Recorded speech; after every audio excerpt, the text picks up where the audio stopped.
Проевски за прв пат по подолго време еден атлетски надпревар од европски рамки ќе се одржи на ова наша национална спортска арена. Секако веќе добро знаете, пред 2 години некаде во овој период беше одржан и оној супер куп на УЕФА во фудбал, меѓутоа овој пат настанот е друг. Ќе имаме некаде околу 400 атлетичари од повеќе европски земји, 15-тина, нешто повеќе ќе поразговараме со Весна Кираџиева. Весна нема да биде дел од македонската репрезентација од причина што незините делници, тие што ги трча маратон, па и 10.000 метри, не се во програмата на овој надпревар, но Весна е во организациониот комитет. Какво е чувството да се биде од таа страна на теренот или на тартанот? Добро утро прво да сите ваши гледачи. Чудно е чувството, необично за мене, затоа што како што кажи самиот вообичаено сум или дел од репрезентативниот тим или дел од самите трки, така што сега сум во една друга поинаква улога да направам еден вид на промоција на овој настан, кој што е навистина голем настан или сепак е европско тимско првенство, така што ќе биде многу интересно и од моја страна ќе биде интересно да го проследам. Спомена европско првенство, јас ќе кажам, значи на репрезентативно ниво трета лига. Ајде да им пообјасниме на гледачите малку повеќе што значи ова надпреварување. Станува збор за репрезентации. Секако има и прва и втора. Македонија е во третата лига, а Скопје и Македонија се домаќини оваа година. Точно така, како што кажи и ти, значи ние сме во третата лига, таа е онаа најниската лига од сите шампионати. Односно има вкупно 4 лиги, Суперлигата е онаа највисоката, кај што се најаките репрезентации, потоа е прва лига, втора лига и ние сме во третата лига. Сега се распоредени одреден број на земји кои што се класираат по бројот на поени кои што ќе ги реализираат во даденото европско. Кога на пример оваа година оној тим кој што во нашата лига ќе биде победник, тој во главно автоматски се префрла за следната година ќе биде во втора лига.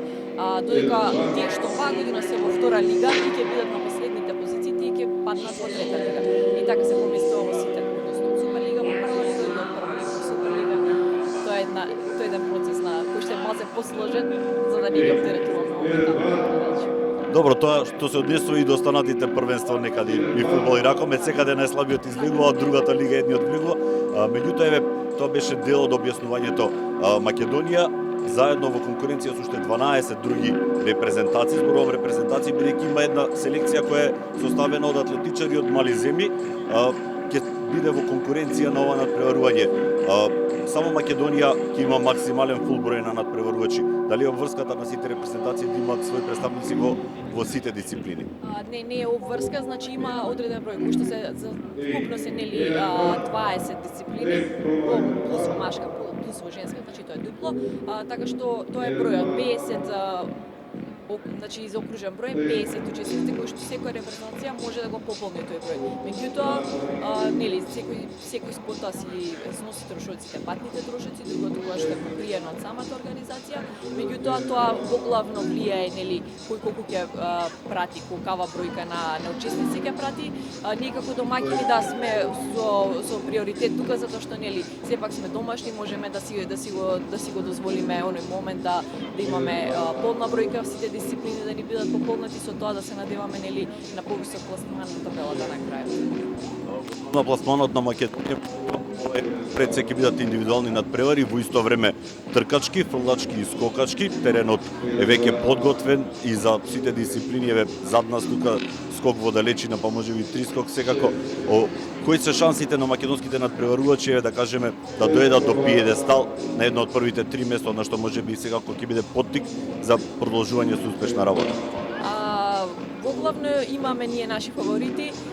Според оние кои што ги гледавме нели како што се пријавили на стартните листи со нивните резултати како е пријавен, сметаме дека Дрита има голема, Дрита Ислами која што ќе трча на 400 пречки меѓу другите 3-4 дисциплини, дека има шанси да биде победник или барем во оние топ 3. Сепак нели зависи од самата подготвеност моментално, од условите, повеќе нели услови влијаат на самата трка, така што ете таа ние како главен фаворит од домашните. Меѓутоа Дарио Ивановски има одлични големи шанси за добар резултат Јован Стојавски кој што ќе трча на повеќе на 100, 200, значи ќе биде вклучен во 5 дисциплини како и во штафетата 4 пати 100, 4 пати 400, така што ќе биде за нив напорно, значи во 2 дена да се стрчаат 5 дисциплини, меѓутоа мора да се споменат нели оние кои што трчаат на долги патеки, тие немаат толку нели шанса да трчаат на повеќе дисциплини, прво затоа што и правилата нели не го наложуваат само баш од тие причини, затоа што доколку трчаш 3000 или 5000 нормално дека не си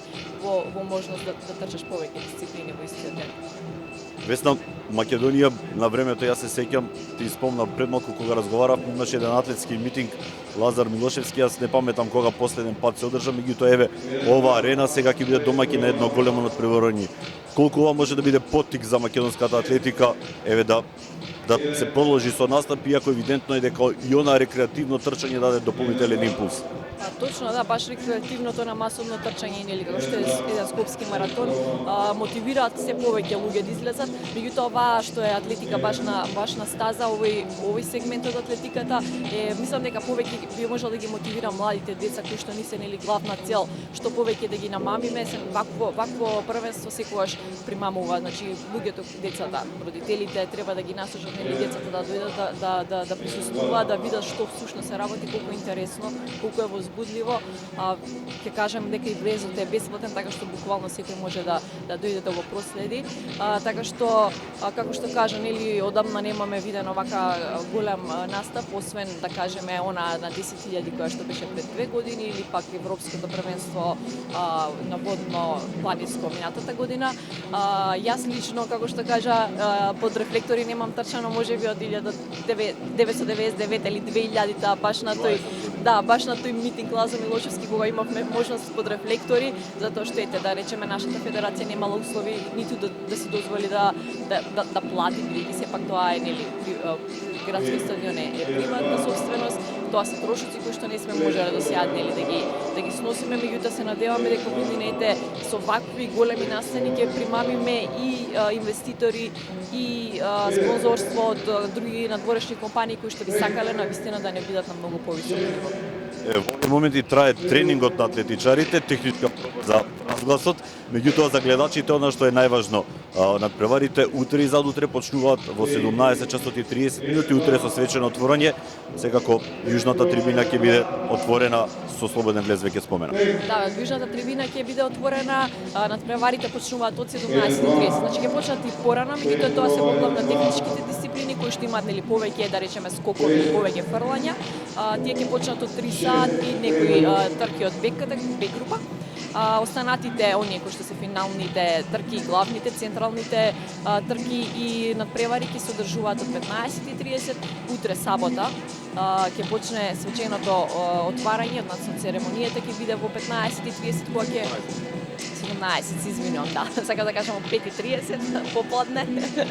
Ќе биде свеченото отварање, дали ќе продефилираат репрезентативните тимови сите со своите знамиња, да ги видиме кои се нивните представници, така што ќе биде голем настан да се проследи, да се види, како што кажавме нели неколку пати дека влезот е слободен, јужната трибина отворена, повелете сите да дојдете да гледате. И дел од надпреварите во фрлачките дисциплини ќе бидат и на стадионот на АРМ, тука во непосредна близина. Весна, ти благодарам за овој разговор, секако се надевам дека со ова ќе ги поттикнеме и оние кои може би утре и задутре во попладневните часови ќе видат во непосредна близина на градскиот парк, на стадионот да дојдат и да погледаат атлетика. Како уште еднаш ги покануваме, ќе биде навистина топло, така што нема да се седи дома, ќе биде подобро да се седи тука надвор на воздух и да се навива. Благодарам уште еднаш за Весна Кираџиева, Александар Елена, тука некако би го завршиле ова линковско вклучување, станува топло. Се надевам дека барем атлетичарите нема да го имаат тој проблем. Надпреварите ќе бидат во попладневните и во вечерните часови, па да видиме и ова спортска убавица како ќе изгледа со еден голем атлетски надпревар.